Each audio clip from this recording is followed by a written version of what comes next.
La justice française vient de prendre une décision sans précédent après le flot de tweets antisémites qui avait suscité, rappelez-vous, beaucoup d'indignation. Désormais, Twitter ne pourra plus protéger l'anonymat de ceux qui utilisent son réseau. Laurence Naon, Loïc Lemoine.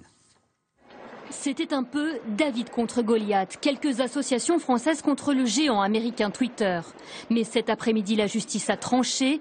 Le réseau social est condamné à livrer des données capitales, celles qui permettront d'identifier les auteurs de tweets antisémites. Quand sur Internet, on voit de jeunes crétins, pour ne pas dire, permettez-moi de le dire, de jeunes salopards qui se gaussent en disant qu'un bon juif est un juif mort, nous voulons les traîner au tribunal, parce qu'on ne peut pas jouer avec ce genre de choses.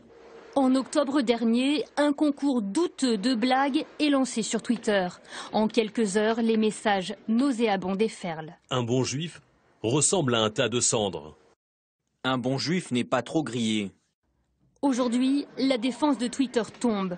L'entreprise ne peut plus se cacher derrière la loi américaine qui prône une liberté d'expression sans garde-fou. Le sentiment d'impunité qui prévalait jusqu'à présent, puisque Twitter maintenait l'anonymat absolu des contributions, eh bien, désormais, chacun saura qu'il peut être identifié sur Twitter.